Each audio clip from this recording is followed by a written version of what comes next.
Hello everyone, Daniel Theodore here for ProMMANow.com on the set UFC Ultimate Insider with his host Jon Anik. How's it going, sir? Good, man. Pleasure to have you here. Yeah, well, you know, I'd like to start off by finding out a little bit about your background and how you got into following MMA. You know, I hosted a boxing radio show in Boston, Massachusetts for a while, and at one point our boxing show was invited to come cover a mixed martial arts event. That was about 2007, and I've been hooked ever since. You know, I was at ESPN for about 6 years, and really wanted to focus on mixed martial arts full time. So as my contract was coming to an end, thankfully was able to come on board with the Ultimate Fighting Championship, and I'm about 7 months in now, and they're certainly keeping me busy, but I'm certainly enjoying being able to have a singular focus. You know, for the first time in a long time at ESPN, I was pulled in a lot of different directions, and right now my lone focus is the UFC, and I wouldn't have it any other way. And how do you like calling things with Kenny Flory most of the time? Is who you're with? Yeah, it's great. You know, part of the reason why I really wanted to work for the UFC was to get into doing more live events. You know, I love the studio stuff, love doing UFC Ultimate Insider here, but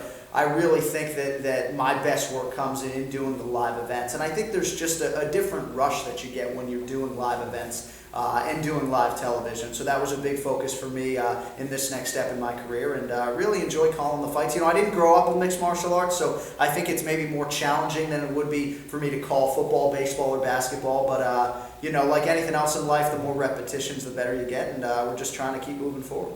And how are things here on the Ultimate Insider? You're really delving into the life, especially guys like Rashad Evans and John Jones.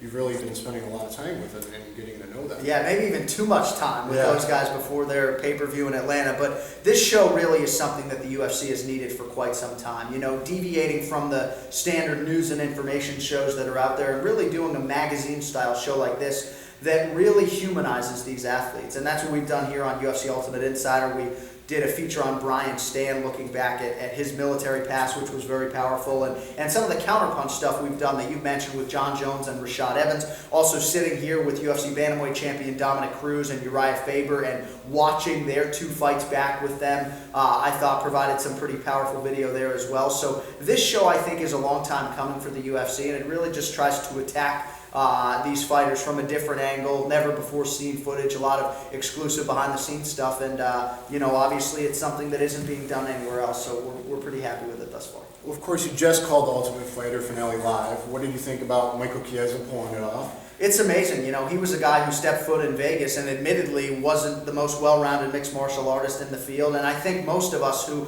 knew these fighters intimately didn't think that he had really much of a shot to emerge from what was a talented pack of 32 fighters. And, you know, I think oftentimes we overuse the words heart and determination in pro sports, and I know it sounds trite to say it, but he really won that thing on sheer heart. I mean, he's got a great ground game, pretty rudimentary in the striking department, but it was incredible that he was able to rally around such a disappointing circumstance in his life and run the table. We were amazed. Yeah, and truthfully, I don't know if the guy was actually homeless or just couch surfing or what was going on beforehand, but he made a few comments, and you know, good for him. He's totally turned his entire life around. Yeah, he can certainly afford a roof now. So it was quite a triumph for him, and just really amazed, as I think a lot of people were, that he was the guy, you know, the last man standing. And Black Ops fighter Justin Lawrence is really starting to, you know, live up to his hype. Yeah, he's a complete stud. You know, it's interesting, when they're putting the cast together for the Ultimate Fighter in the first live season, Joe Silva, our UFC matchmaker, is big on experience. So Justin Lawrence wasn't necessarily one of Joe Silva's handpicked guys. You know, he only had 3 professional fights. But it's hard to argue with what we saw in the Ultimate Fighter Live. He was the #1 overall pick.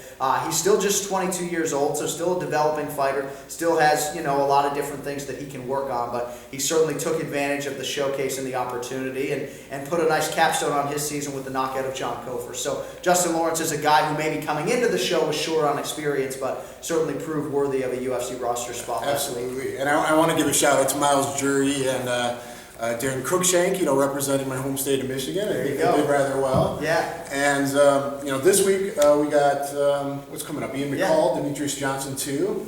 So we'll see what happens. The fights keep on coming. It's the busiest stretch of the year for me. I think we have, Ken Flo and I do 3 fight cards in 4 weeks. So it's pretty crazy. We're right back down to Fort Lauderdale. Actually, we leave tomorrow. And really exciting to see these flyweights and what I think they can add to the UFC. You know, we hear so much about the lighter weight classes being more exciting. And they've certainly lived up to that hype with the featherweights and the bantamweights and now, of course, the flyweights. And yeah, big fight. Demetrius Johnson and Ian McCall. The winner will face Joseph Benavidez for the inaugural flyweight title. So it's a huge fight and a rematch that I think a lot of fans are excited to see.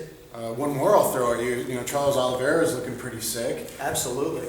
What about him and Hatsu Hioki? I mean, that'd be like grappling wizardry on the ground. Hioki turned down the Aldo fight. Yeah. Why don't, you know, if you turn down a championship title fight, someone might come upset you. I think that'd be an awesome fight to make. I think that fight certainly Joe has Silva. legs. Yeah, no, hopefully Joe Silva is watching this right now. But no, I think you make a good point there. I think two guys that are really at similar places in their careers and at similar places on the UFC's featherweight ladder. So I think that's a fight that could materialize down the road if the calendar lines up. But Charles Oliveira is certainly a guy who looks like a future #1 contender at 145. Well, I know you're a busy guy, but you know, just a few miles down the street, Kenny Florian's doing a seminar in a couple Saturdays I plan to attend. Maybe we can get you out there on the mat. I would love to do it. I do own a gi. I have yet to make my Brazilian Jiu-Jitsu debut. I own a few too. That doesn't mean I wear them that often.